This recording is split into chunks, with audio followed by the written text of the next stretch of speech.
कानपुर की पहचान इस तरीके से, जैसे अभी जो एंकर है उन्होंने स्टार्ट किया कि कानपुर में लोग ऐसे गुटखा दबा के बात करते हैं, आपका क्या कुछ एक्सपीरियंस रहा ड्यूरिंग जब आपने बहुत ऑब्जर्व किया मूवी, क्या बातें आपको लगता है कि यहाँ पे लोग ऐसे ही हैं? बल्कि गुटखा नहीं खाना चाहिए। नहीं गुटखा नहीं, मतलब मैं ये बोलूँगा नहीं खाना चाहिए। इंटरव्यू मेरा आपका, अब मैं जो बोलूँगा वो आप सुनिए। आप मेरे मुंह में लाने कुछ जो बोलना है वो नहीं बोलेंगे। मैं कह रहा हूँ गुटखा खाना बुरा, आगे बोलो नेक्स्ट।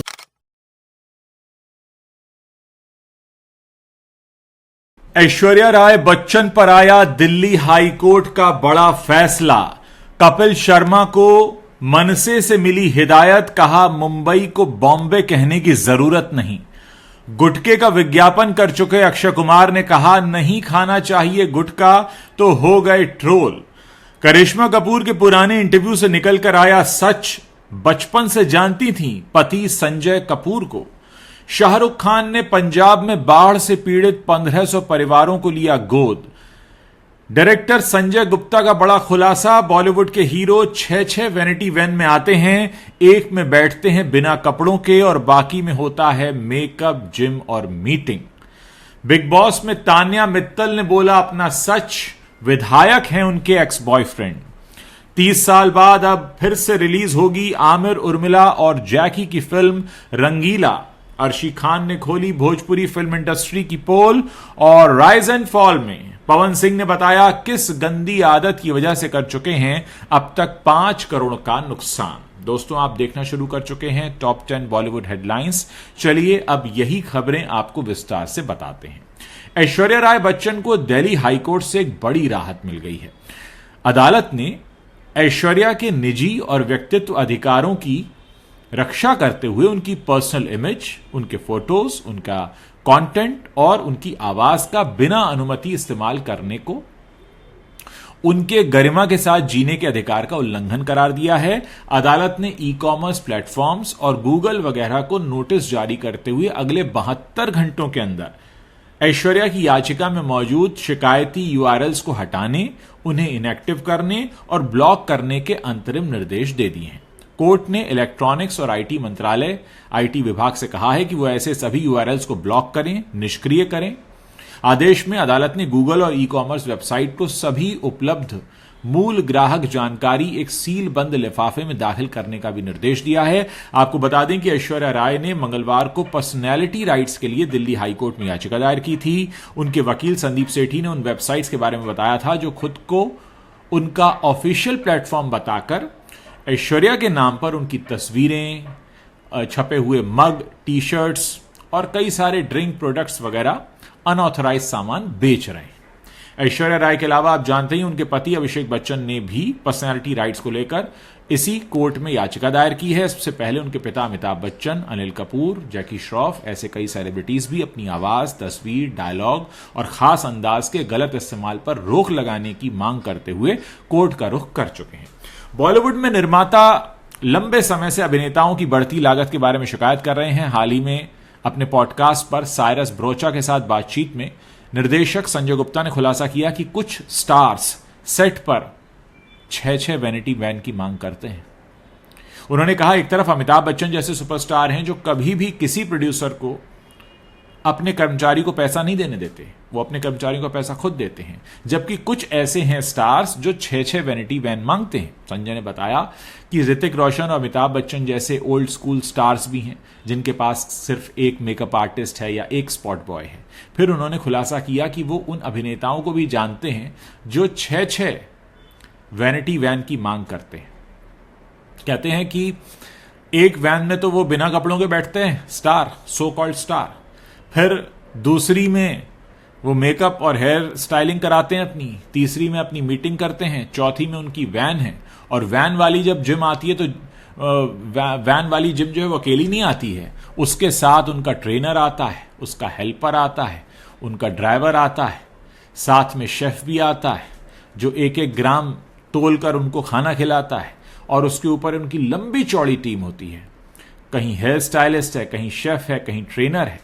और इतना ही नहीं, इन सारे लोगों का खर्चा किससे उठाना पड़ता है? जिस प्रोड्यूसर ने उस स्टार को साइन किया है। यानी एक तरफ अमिताभ बच्चन जैसे बड़े मेगा स्टार हैं जो अपने स्टाफ की सैलरी अपनी पॉकेट से देते हैं, और दूसरी तरफ ये स्टार्स हैं सो कॉल्ड जो 6-6 वैनिटी मैन मांगते हैं और 6 वैनिटी मैन का खर्चा प्रोड्यूसर के सर पे मर देते हैं। और कुछ इसमें स्टार कपल्स भी शामिल हैं जो कपल होने के बावजूद अपनी 6 अलग मंगाते हैं पतिदेव, और एक 6 अपनी पत्नी श्री मंगाती हैं, कुछ शेयर नहीं करते। उधर शाहरुख खान ने अपनी संस्था के माध्यम से पंजाब में जो बाढ़ प्रभावित परिवार हैं उनकी तरफ मदद का हाथ बढ़ा दिया। उन्होंने 1500 परिवारों को गोद लेने का फैसला किया है। पंजाब में आई भीषण बाढ़ ने, आप जानते हैं, हजारों परिवारों की जिंदगी तहस नहस कर दी है। खेत बर्बाद हो गए, घर टूट गए, लोग बेघर होकर खुले आसमान के नीचे जिंदगी काटने को मजबूर हैं। इस मुश्किल घड़ी में बॉलीवुड के किंग माने जाने वाले शाहरुख खान आगे आ गए हैं। उनकी संस्था है मीर फाउंडेशन। इन्होंने अमृतसर, पटियाला, फाजिल्का और फिरोजपुर जिलों के करीब 1500 प्रभावित परिवारों को गोद ले लिया और उन्हें जीवन जरूरत की हर सुविधा पहुंचाने का ऐलान किया है। मीर फाउंडेशन ने, जो लोकल एनजीओ है वॉइस ऑफ अमृतसर, उनके साथ मिलकर इन बाढ़ प्रभावित जो परिवार हैं इनको दवाइयां, स्वच्छता के उपकरण, खाद्य सामग्री, मच्छरदानियां, तिरपाल, बेड, बिछौने वगैरह ये पहुंचाने शुरू कर दिए। इसके अलावा आप जानते हैं कि सलमान खान, सोनू सूद, अक्षय कुमार, आलिया भट्ट और दिलजीत दोसांझ जैसे बॉलीवुड स्टार्स भी इस बार पंजाब बाढ़ पीड़ितों की मदद कर रहे हैं।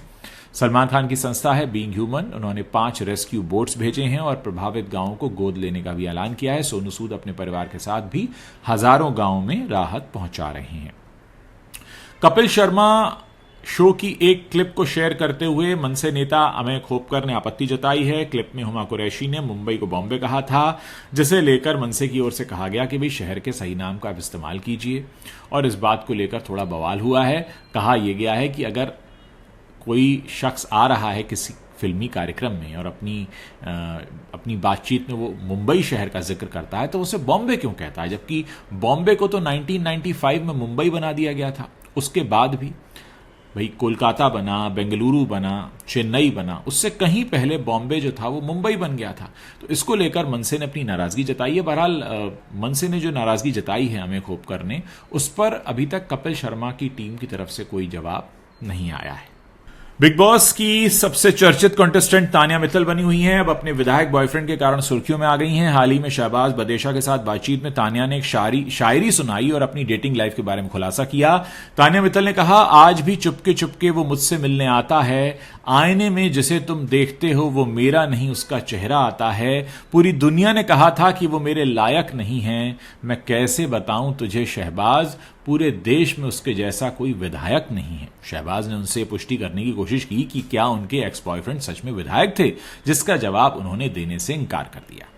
अक्षय कुमार अपने court room drama jolly LLB के तीसरे पार्ट से लोगों का मनोरंजन करने को तैयार हैं। फिल्म का ट्रेलर लॉन्च हो चुका है और ट्रेलर लॉन्च के लिए कानपुर पहुंचे थे अक्षय। वहां फिल्म की स्टार कास्ट के साथ मीडिया से बातचीत कर रहे थे और इस दौरान अक्षय कुमार से गुटखा यानी पान मसाला तंबाकू खाने पर सवाल किया गया। इस पर अक्षय गुटखे की बुराई करके उन्होंने इसकी बात टाल दी। इसका वीडियो इस समय वायरल हो रहा है।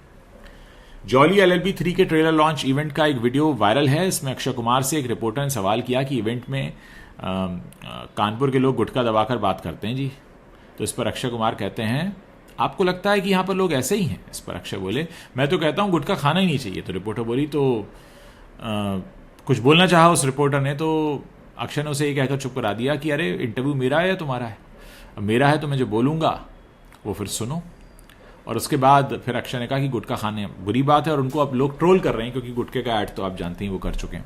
करिश्मा कपूर का पुराना इंटरव्यू इस समय सोशल मीडिया पर वायरल हो रहा है, जिसमें उन्होंने अपनी और संजय कपूर की शादी को निजी रखने की एक वजह भी बताई थी। सुभाष के झा के साथ बातचीत में करिश्मा ने कहा था, संजय से उनका रिश्ता बचपन की दोस्ती से शुरू हुआ था जो समय के साथ प्यार में बदल गया। दोनों के परिवार लंबे समय से एक दूसरे के बेहद करीब थे। मजेदार बात यह भी है कि करिश्मा की मां बबीता ने अपनी फिल्म हसीना मान जाएगी की शूटिंग संजय के फैमिली होम में की थी। करिश्मा ने कहा कि वो और संजय एक ही स्कूल में पढ़े थे और वो संजय की बहनों से भी बहुत क्लोज थी।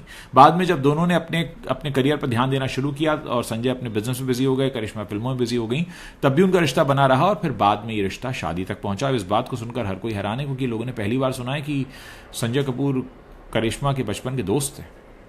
राम गोपाल वर्मा की फिल्म रंगीला अब 4K डॉल्बी में री रिलीज हो रही है। आमिर खान, जैकी श्रॉफ, उर्मिला मातोंडकर और AR रहमान के म्यूजिक वाली ये फिल्म जो है रंगीला 30 साल बाद फिर से आ रही है। इस फिल्म ने दुनिया भर में उस वक्त 33 करोड़ 45 लाख रुपए का कारोबार किया था, जबकि इसका बजट सिर्फ 8 करोड़ रुपए था। इस फिल्म को फिलहाल आप Amazon प्राइम वीडियो पर देख सकते हैं, लेकिन अब क्योंकि इसको 30 साल पूरे हो गए हैं, हाल ही में 8 सितंबर को इसके 30 साल पूरे हुए, क्योंकि ये फिल्म 8 सितंबर 1995 को रिलीज हुई थी और ये बॉक्स ऑफिस पर एक बहुत बड़ी हिट साबित हुई थी। अब रंगीला फिर से सिनेमाघरों में दिखेगी और इसको लेकर फिल्म की पूरी स्टार कास्ट काफी एक्साइटेड है। राम गोपाल वर्मा ने खुद अपने सोशल मीडिया पर इसकी जानकारी दी है। Big boss 11 fame Arshi Khan ने भोजपुरी इंडस्ट्री में काम करने को लेकर अपने अनुभव साझा किए हैं। उन्होंने बताया कि वहां काम करने का अनुभव उनका बहुत बेकार रहा। उन्होंने कहा कि इस भोजपुरी इंडस्ट्री में मेल डोमिनेटिंग फैक्टर बहुत ज्यादा है। बिग बॉस में काम कर चुकी अर्शी खान ने खेसारी लाल यादव के साथ एक भोजपुरी फिल्म में काम किया था और भोजपुरी फिल्म में काम करने को लेकर अर्शी ने कहा कि उनका अनुभव बहुत खराब रहा। अर्शी ने कहा कि भोजपुरी इंडस्ट्री में मेल डोमिनेटिंग फैक्टर बहुत ज्यादा है। वो बताती हैं कि उन्हें एक फिल्म के पोस्टर से ही गायब कर दिया गया था और उन्होंने इशारों में यह भी बताया कि वहां पे छूते बहुत हैं लोग, टचिंग वगैरह बहुत होता है। तो खुलकर वो बात करती नजर आई। हिंदी रश जो यूट्यूब चैनल है उस पर उन्होंने बातचीत की और खुलकर ये कहा कि भाई अगर कोई भोजपुरी स्टार आपको सपना भी दिखाए कि मैं आपके लिए कुछ फिल्म बनाऊंगा या कुछ करूंगा, तो उससे जरा आप समझ लीजिए कि कुछ और भी मामला हो सकता है। Reality show rise and fall जब से शुरू हुआ है काफी चर्चा में बना हुआ है। पवन सिंह को लेकर भी खबरें आ रही हैं। अब पवन सिंह ने इस शो में बताया कि उन्हें फ्लाइट से बहुत डर लगता है। उन्होंने कहा कि कम से कम मैं 5 करोड़ रुपए की टिकट मैंने फ्लाइट की बुक कराई और कैंसिल कर दी। जैसे मैं घर से निकला तो धूप थी, बहुत अर्जेंट काम था और जब तक मैं एयरपोर्ट पहुंचा वहां पर बादल गरजने लगे, बारिश होने लगी, तो मैं अपनी गाड़ी घुमा लेता हूं और फिर टिकट कैंसिल कर देता हूं। मैं एयरपोर्ट पर बैठकर फ्लाइट को सामने से जाता हुआ भी देख चुका हूं और कम से कम 500 बार फ्लाइट छोड़ चुका हूं। तो उनका ये कहना है कि उनको काफी गंदी आदत है कि अगर बारिश हो रही हो तो फिर वो फ्लाइट में नहीं चढ़ते हैं। तो दोस्तों ये 10 बड़ी खबरें हैं जो इंटरनेट पर वायरल हो रही हैं इस समय, बॉलीवुड से आती हैं। अगर आपको वीडियो पसंद आ रहा है तो उसे अपने दोस्तों के साथ शेयर करना मत भूलिएगा।